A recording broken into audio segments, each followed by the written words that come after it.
Hello दोस्तों, कैसे हैं आप। आज है 2 मई। 2 मई के जितने भी इम्पोर्टेंट करंट अफेयर्स बनेंगे उसे हम इस वीडियो में डिस्कस करेंगे। और इस चैनल पर 4000 प्रश्नों की श्रृंखला स्टार्ट हो चुकी है, आप देखना ना भूलें। आपके हर एक एग्ज़ाम के लिए बेहद इम्पोर्टेंट प्रश्न बताए जा रहे हैं। ठीक, आज का क्वेश्चन पहला शुरू करते हैं। नितिन गडकरी ने जानकारी दी है कि सरकार ने अगले कितने वर्षों में 15 लाख करोड़ रुपए के सड़क निर्माण का लक्ष्य रखा है। नितिन गडकरी ने जानकारी दी है कि सरकार ने अगले कितने वर्षों में 15 लाख करोड़ रुपए से के सड़क निर्माण का लक्ष्य रखा है। ये जो है ठीक 2 वर्षों में जो है 15 लाख करोड़ रुपए के सड़क निर्माण का लक्ष्य रखा गया है। ठीक, अब अगला क्वेश्चन देखते हैं। अगला क्वेश्चन है कि किस राज्य सरकार ने प्रत्यक्ष लाभ हस्तांतरण के माध्यम से राज्य के 26,10,000 से अधिक सड़कों विक्रेताओं के खातों में 61,000 रुपये हस्तांतरित किया है। किस राज्य सरकार ने प्रत्यक्ष लाभ हस्तांतरण के माध्यम से राज्य के 6,10,000 के से अधिक सड़क विक्रेताओं के खातों में 61 करोड़ रुपए हस्तांतरित किए हैं। ये जो है किस राज्य के में हुआ है, ये तो मध्य प्रदेश में। ठीक, मध्य प्रदेश राज्य सरकार ने प्रत्यक्ष लाभ हस्तांतरण के माध्यम से राज्य के 6,10,000 से अधिक विक्रेताओं के खातों में 61 करोड़ रुपए हस्तांतरित किए हैं। ये विक्रेता जो रोड के किनारे जो है ठेले लगाते हैं, उनका जो है लॉकडाउन की वजह से कार्य एकदम ठप पड़ गया था, जिसके कारण जो है 6,10,000 रुपये उनके अकाउंट में ट्रांसफ़र किए गए हैं प्रत्येक विक्रेता के। ठीक, अब मध्य प्रदेश की बात है तो मध्य प्रदेश का जो पिछला करंट अफेयर्स है उसे देख लेते हैं। इसमें पहला है कि आत्मनिर्भर भारत ट्रेनिंग सेंटर जो है ये इंदौर में खोला गया है। ठीक, और सिंगल यूज मतलब कि प्लास्टिक प्रीमियर लीग टूर्नामेंट जो है सिंगल यूज प्लास्टिक बनाने के लिए इंदौर शहर में खोला जा रहा है। ठीक, और रानी पद्मावती मेमोरियल जो है भोपाल में बनाया जा रहा है। और अगला है कि पन्ना टाइगर रिजर्व जो है वो यूनेस्को की लिस्ट में शामिल किया गया है। अगला है मध्य प्रदेश जो है अपना 65वां स्थापना दिवस 1 नवंबर 2020 को मनाया है। और अगला पॉइंट है मध्य प्रदेश सरकार ने कोरोना वायरस योजना शुरू की है। और अगला पॉइंट है कि मिशन ग्रामोदय जो है मध्य प्रदेश में लॉन्च किया गया है। और अगला पॉइंट है मध्य प्रदेश ने संकल्प अभियान शुरू किया है। और अगला पॉइंट है मध्य प्रदेश राज्य ने मेरा मास्क मेरी सुरक्षा अभियान शुरू किया है। और अप्रैल 2021 में मध्य प्रदेश सरकार ने 726 करोड़ की राजमार्ग परियोजना को मंजूरी दी है। अगला पॉइंट है मध्य प्रदेश राज्य के मुख्यमंत्री ने राज्य के 52 जिलों के लिए 52 करोड़ रुपए की राशि जारी की है। अगला पॉइंट है कि मध्य प्रदेश सरकार ने शुरू किया है योग से निरोग कार्यक्रम। ठीक, इतना मध्य प्रदेश के बारे में याद रखिएगा। आप चलते हैं अगले क्वेश्चन पर। अगला क्वेश्चन है कि अंतर्राष्ट्रीय श्रम दिवस कब मनाया जाता है। अंतर्राष्ट्रीय श्रम दिवस कब मनाया जाता है, ये जो है अंतर्राष्ट्रीय श्रम दिवस 1 मई को मनाया जाता है। ठीक, अब ये डेज की बात है तो अप्रैल के इम्पोर्टेंट डेज देख लेते हैं। 2 अप्रैल को वर्ल्ड ऑटिज्म जागरूकता दिवस मनाया जाता है। 4 अप्रैल को खान कार्रवाई जागरूकता और सहायता के लिए अंतर्राष्ट्रीय दिवस मनाया जाता है। 5 अप्रैल को राष्ट्रीय समुद्री दिवस हर साल मनाया जाता है। 6 अप्रैल को विकास और शांति के लिए खेल अंतर्राष्ट्रीय दिवस मनाया जाता है। और 7 अप्रैल को प्रत्येक वर्ष विश्व स्वास्थ्य दिवस मनाया जाता है। 10 अप्रैल को विश्व होम्योपैथी दिवस मनाया जाता है। 11 अप्रैल को महात्मा ज्योतिबा फुले की जयंती मनाई जाती है। 14 अप्रैल को अम्बेडकर जयंती हर साल मनाई जाती है। और विश्व चगास रोग दिवस जो है 2020 से हर साल मनाया जा रहा है। ठीक, और अगला है कि 15 अप्रैल को हिमाचल दिवस के रूप में मनाया जाता है। और 16 अप्रैल को सेव द एलिफेंट डे मनाया जाता है। 18 अप्रैल को विश्व विरासत दिवस मनाया जाता है। 19 अप्रैल को विश्व एकीकृत दिवस मनाया जाता है। 21 अप्रैल को राष्ट्रीय लोक सेवा दिवस मनाया जाता है। 22 अप्रैल को विश्व पृथ्वी दिवस मनाया जाता है। 23 अप्रैल को विश्व पुस्तक दिवस मनाया जाता है। 24 अप्रैल 2021 को विश्व पशु चिकित्सा दिवस मनाया गया है। और 26 अप्रैल को विश्व बौद्धिक संपदा दिवस मनाया जाता है। 29 अप्रैल को प्रत्येक वर्ष अंतर्राष्ट्रीय नृत्य दिवस मनाया जाता है। इतना जो है अप्रैल के बारे में याद रखिएगा, इम्पोर्टेंट डेज। और अब चलते हैं मार्च के इम्पोर्टेंट डेज भी देख लेते हैं इसी के साथ में। मार्च के 1 मार्च को विश्व भेदभाव दिवस हर साल मनाया जाता है। 3 मार्च को विश्व वन्यजीव दिवस हर साल मनाया जाता है और विश्व सरोवर दिवस मनाया जाता है। 4 मार्च को राष्ट्रीय सुरक्षा दिवस मनाया जाता है। 8 मार्च को अंतर्राष्ट्रीय महिला दिवस मनाया जाता है। 10 मार्च को CISF दिवस मनाया जाता है। 11 मार्च को विश्व किडनी दिवस 2021 में मनाया गया। और 14 मार्च को जो है दुनिया भर में नदियों के लिए अंतर्राष्ट्रीय दिवस का आयोजन किया जाता है। 15 मार्च को विश्व उपभोक्ता अधिकार दिवस मनाया जाता है। 16 मार्च को राष्ट्रीय प्रतिरक्षण दिवस मनाया जाता है। 18 मार्च को ग्लोबल रिसाइकलिंग डे मनाया जाता है। 20 मार्च को अंतर्राष्ट्रीय खुशी दिवस मनाया जाता है और विश्व गौरैया दिवस जो है 20 मार्च को मनाया जाता है। 21 मार्च को अंतर्राष्ट्रीय वन दिवस मनाया जाता है। 22 मार्च को विश्व जल दिवस मनाया जाता है। 23 मार्च को विश्व मौसम विज्ञान दिवस मनाया जाता है। और 24 मार्च को विश्व क्षय रोग या विश्व टीबी दिवस मनाया जाता है। 27 मार्च को विश्व रंगमंच दिवस मनाया जाता है। और 27 मार्च 2021 में अर्थ आवर डे मनाया गया। इतना जो है मार्च के इम्पोर्टेंट डेज याद रखिएगा। और अब चलते हैं अगले क्वेश्चन पर। अगला क्वेश्चन है कि दुनिया का सबसे लंबा पैदल यात्री सस्पेंशन पुल किस देश में शुरू किया गया है? दुनिया का सबसे लंबा पैदल यात्री सस्पेंशन पुल किस देश में शुरू किया गया है? तो ये जो है पुर्तगाल में। ठीक, ये पुर्तगाल में जो है दुनिया का सबसे लंबा पैदल यात्री सस्पेंशन पुल शुरू किया गया है। ठीक, और ये कितना लंबा है अगर इसकी लंबाई पूछा जाए तो 516 किलोमीटर। ठीक, 516 किलोमीटर इस पुल की लंबाई है। ठीक, और अगर जो है पुर्तगाल की कैपिटल पूछी जाए तो कैपिटल लिस्बन है और यहाँ की करेंसी यूरो है। ठीक, और यहाँ के जो पुर्तगाल के PM हैं वो एंटोनियो कोस्टा हैं। ठीक, एंटोनियो कोस्टा हैं यहाँ के प्रधानमंत्री। अब चलते हैं अगले क्वेश्चन पर।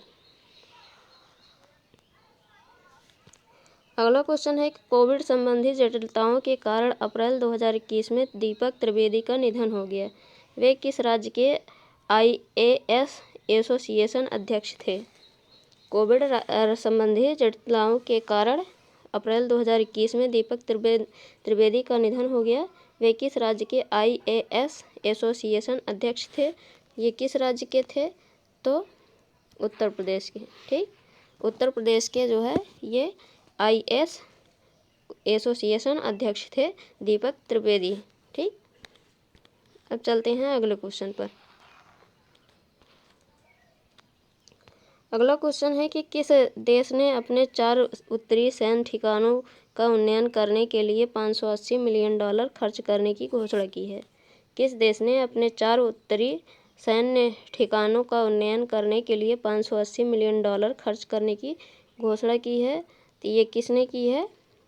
ऑस्ट्रेलिया ने। ठीक, ऑस्ट्रेलिया देश ने अपने 4 उत्तरी सैन्य ठिकानों का उन्नयन करने के लिए $580 मिलियन खर्च करने की घोषणा की है। ठीक, अब ऑस्ट्रेलिया ने खर्च की है तो इसे मैप में देख लेते हैं। यह है ऑस्ट्रेलिया। ठीक, ये ऑस्ट्रेलिया है। इसकी कैपिटल जो है वो कैनबरा है।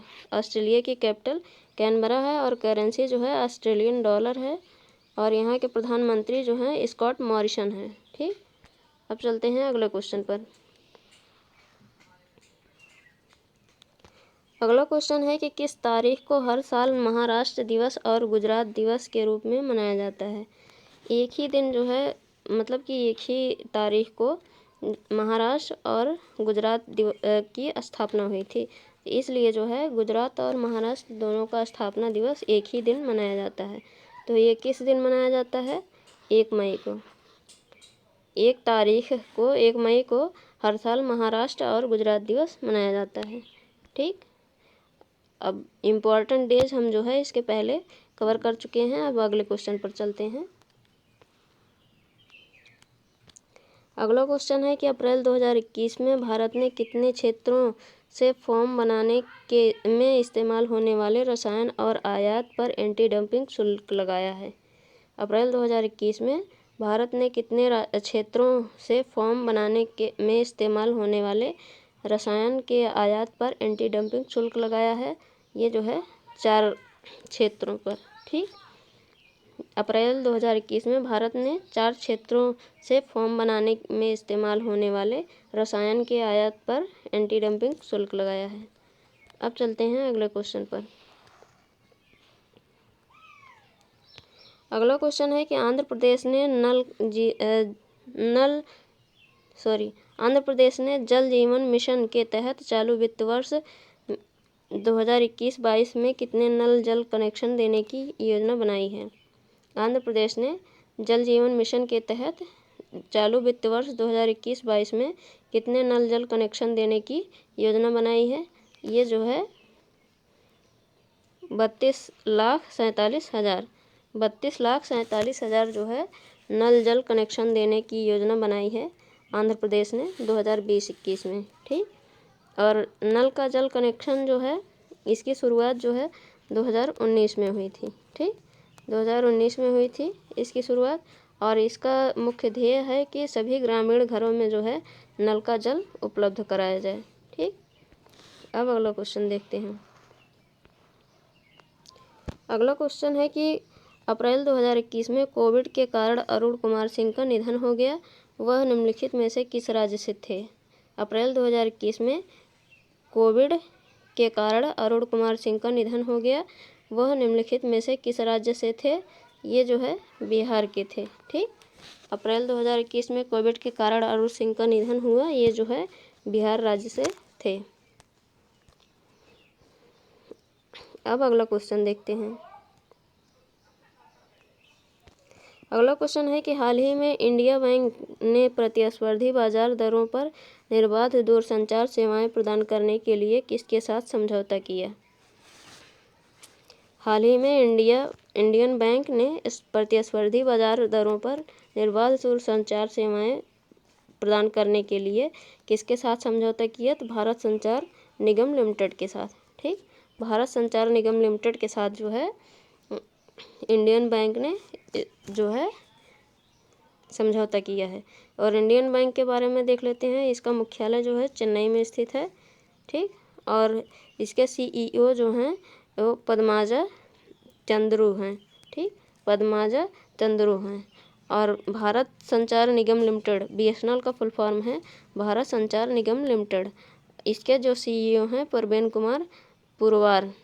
ठीक, और इसका मुख्यालय जो है नई दिल्ली में स्थित है। ठीक, अब अगला क्वेश्चन देखते हैं। अगला क्वेश्चन है कि हाल ही में किस राज्य में ऑक्सीजन संकट से निपटने के लिए ऑक्सीजन ऑन व्हील शुरू किया गया है।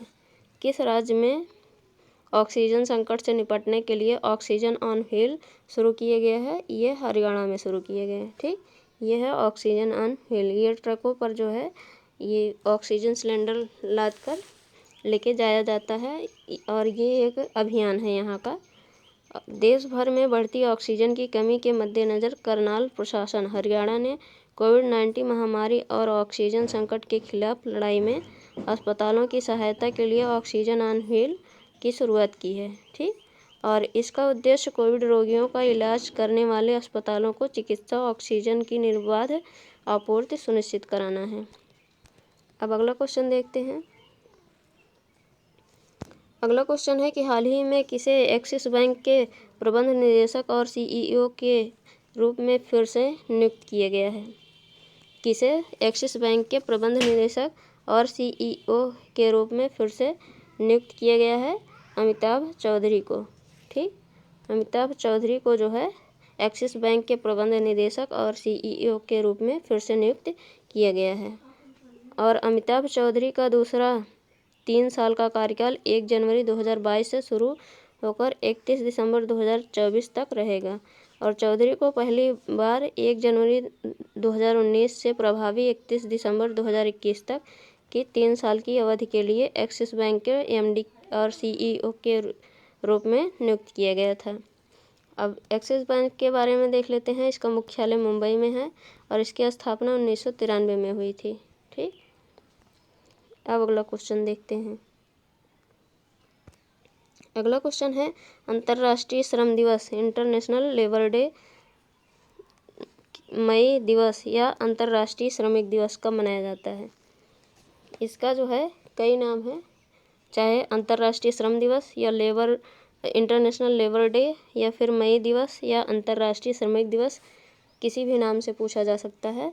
ये कब मनाया जाता है? 1 मई को। ठीक, और अंतर्राष्ट्रीय मजदूर दिवस की शुरुआत 1 मई 1986 को अमेरिका में एक आंदोलन से हुई थी।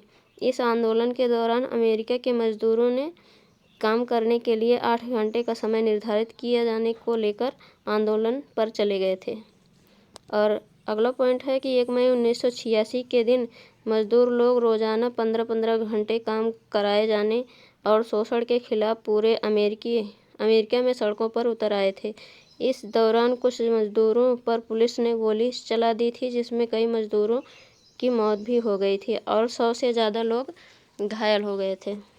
अगला पॉइंट है, इसके बाद 1989 में अंतर्राष्ट्रीय समाजवादी सम्मेलन की मजदूर बैठक में एक प्रस्ताव पारित किया गया, जिसमें एक ऐलान किया गया कि 1 मई को अंतर्राष्ट्रीय मजदूर दिवस के रूप में मनाया जाएगा।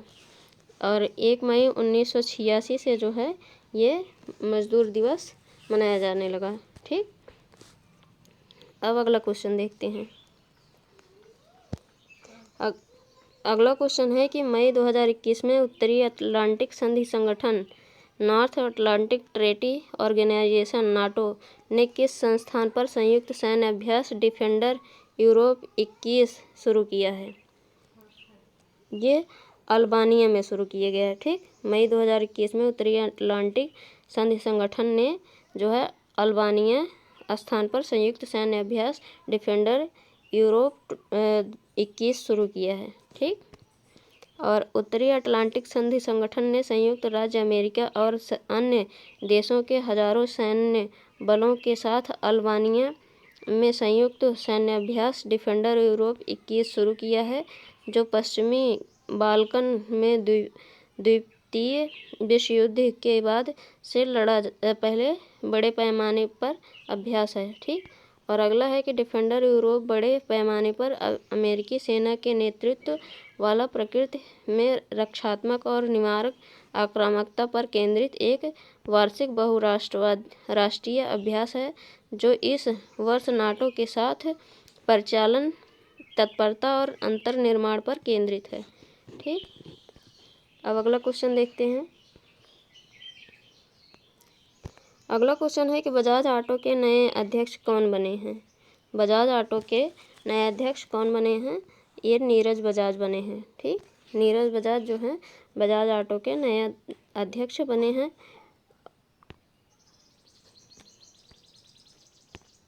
और ये किसका जो है मतलब कि किसके स्थान पर आए हैं, तो ये जो है राहुल बजाज के स्थान पर। ठीक, राहुल बजाज के स्थान पर इन्हें जो है नियुक्त किया गया है। अब अगला क्वेश्चन देखते हैं। अगला क्वेश्चन है कि हाल ही में किस देश के एस्ट्रोनॉट पायलट माइकल कोलिंस का निधन हो गया। किस देश के एस्ट्रोनॉट पायलट माइकल कोलिंस का निधन हो गया। ये जो है अमेरिका के थे। ठीक, अमेरिका के एस्ट्रोनॉट पायलट माइकल कोलिंस का निधन हो गया। और अमेरिकी अंतरिक्ष यात्री माइकल कोलिंस जो हैं, जो चंद्रमा के लिए अपोलो 11 मिशन के लिए कमांड मॉड्यूल पायलट थे, का कैंसर के कारण निधन हो गया। और 1969 में 3 मैन अपोलो 11 क्रू मिशन के दौरान कोलिंस ने कमांड मॉड्यूल को उड़ते हुए रखा, जबकि अन्य 2 सदस्य नील आर्मस्ट्रांग और बज एल्ड्रिन चंद्रमा पर चलने वाले पहले इंसान बने हैं। ठीक, और कोलिंस ने अपने कैरियर के 7 साल नासा के साथ अंतरिक्ष यात्री के रूप में बिताए हैं। ठीक, अब अगला क्वेश्चन देखते हैं। अगला क्वेश्चन है कि हाल ही में केंद्रीय वित्त मंत्री निर्मला सीतारमण ने किस प्रौद्योगिकी संस्थान में भारत के पहले 3D प्रिंटेड घर का उद्घाटन किया है। केंद्रीय वित्त मंत्री निर्मला सीतारमण ने किस प्रौद्योगिकी संस्थान में भारत के पहले 3D प्रिंटेड घर का उद्घाटन किया है? ये जो है 3D प्रिंटेड घर है, ठीक। तो ये जो है IIT मद्रास में किए गए हैं, ठीक। और यह एकल मंजिला का कंक्रीट 3D प्रिंटिंग तकनीक का उपयोग करके लगभग 600 वर्ग फुट के क्षेत्र में केवल 5 दिनों में बनाया गया है, ठीक। ये 600 वर्ग फुट का है और ये 5 दिन में बनाया गया है, ठीक। और यह घर परिसर के भीतर Habitat for Humanity's Terwilliger Center for Innovation in Shelter के सहयोग से IIT मद्रास आधारित स्टार्टअप टिवैसिय ट्वस्टा मैन्युफैक्चरिंग सॉल्यूशन द्वारा बनाया गया है, ठीक। अब चलते हैं अगले क्वेश्चन पर। अगला क्वेश्चन है कि किस बैंक ने digital banking platform merchant stack launch किया है? किस बैंक ने digital banking platform merchant stack launch किया है? ये ICICI ने, ठीक। ICICI ने जो है मर्चेंट स्टैक लॉन्च किया है। और मर्चेंट स्टैक नामक यह सेवा देश में 2 करोड़ से अधिक खुदरा व्यापारियों को लाभित करती है, जिसमें ग्रॉसर्स, सुपरमार्केट, बड़े रिटेल स्टोर चेन, ऑनलाइन व्यवसाय और बड़ी ई-कॉमर्स फर्मों को शामिल किया गया है। और ICICI बैंक के जो मुख्यालय है वो मुंबई में स्थित है और इसकी स्थापना जो है industrial credit and investment corporation of India, ठीक, के द्वारा हुई है। और इसकी स्थापना जो है जून 1994 में हुई थी, ठीक। अब अगला क्वेश्चन देख लेते हैं। अगला क्वेश्चन है कि 2021 में के लिए ब्रांड फाइनेंस इंश्योरेंस 100 की रिपोर्ट में किस भारतीय बीमा कंपनी को वैश्विक स्तर पर तीसरा सबसे मजबूत और 10वां सबसे मूल्यवान बीमा ब्रांड घोषित किया गया है? 2021 के लिए ब्रांड फाइनेंस इंश्योरेंस 100 की रिपोर्ट में किस भारतीय बीमा कंपनी को वैश्विक स्तर पर तीसरा सबसे मजबूत और 10वां सबसे मूल्यवान बीमा ब्रांड घोषित किया गया है? ये लाइफ इंश्योरेंस कॉरपोरेशन LIC को, ठीक। लाइफ इंश्योरेंस कॉरपोरेशन को जो है तीसरा सबसे मजबूत और 10वां सबसे मूल्यवान बीमा ब्रांड घोषित किया गया है। और वैश्विक स्तर पर सबसे मूल्यवान और मजबूत बीमा ब्रांडों की पहचान करने के लिए लंदन स्थित brand valuation consultancy firm and finance द्वारा वार्षिक रिपोर्ट जारी की जाती है। और रिपोर्ट के अनुसार सबसे मूल्यवान भारतीय बीमा ब्रांड जो है LIC 10वां है और सबसे मजबूत भारतीय बीमा ब्रांड LIC तीसरा नंबर है। और सबसे मूल्यवान वैश्विक बीमा ब्रांड PIGN इंश्योरेंस चीन की है और सबसे मजबूत global insurance bond post Italian Italy की है, ठीक। अब ये थे आज के करंट अफेयर्स। अब जो है कल के प्रश्न को देख लेते हैं। पहला प्रश्न है कि किस शहर के जिला प्रशासन ने एक अनूठी ऑक्सीजन ऑन व्हील्स पहल शुरू की है? तो करनाल ने शुरू की है, ठीक। अगला क्वेश्चन है कि सीरम इंस्टीट्यूट ऑफ इंडिया की स्थापना कब हुई थी? ये 1966 में हुई थी। अगला क्वेश्चन है परियोजना धनक का संबंध किस देश से है? ये भूटान से संबंधित है, ठीक। अगला क्वेश्चन है कि डेविड बेकहम किसके गुडविल एम्बेसडर बने हैं? ये यूनिसेफ के बने हुए हैं। और अगला क्वेश्चन है कि हाल ही में जारी चैंडलर गुड गवर्नमेंट इंडेक्स में भारत की रैंक क्या है? ये 49वीं है। अगला है कि कौन सा देश ट्रैकोमा को समाप्त करने वाला दूसरा अफ्रीकी देश बना है? ये गैम्बिया बना है, ठीक। ये थे कल के प्रश्न। अब आज के प्रश्न देख लेते हैं जिनके आंसर आपको कमेंट बॉक्स में कमेंट करके बताने हैं। पहला प्रश्न है किस देश ने जानवरों के लिए दुनिया के पहले बैच 17,000 खुराक कोविड-19 टीकों का उत्पादन किया है? अगला क्वेश्चन है किस राज्य सरकार ने कोरोना वॉरियर्स योजना शुरू की है? अगला क्वेश्चन है पूर्वोत्तर सीमांत रेलवे ने पूर्वोत्तर में रेल नेटवर्क के बेहतर संचालन और विस्तार के लिए किस IIT के साथ सहयोग किया है? अगला क्वेश्चन है कि वर्ल्ड इनोवेशन अवार्ड पाने वाली पहली भारतीय महिला कौन बनी है? और अगला क्वेश्चन है कि वैशाली एस हिसाबे किसकी पहली महिला कमांडिंग ऑफिसर बनी हैं। अगला है IPL के इतिहास में 50 अर्धशतक लगाने वाले बल्लेबाज कौन बने हैं। ये थे आज के क्वेश्चन जिनके आंसर आपको कमेंट बॉक्स में कमेंट करके बताने हैं और ये भी बताना है कि ये वीडियो आपको कैसा लगा। और वीडियो को लाइक और शेयर कीजिएगा। चैनल पर जो लोग नए जुड़े हैं चैनल को सब्सक्राइब कीजिएगा। Thank you.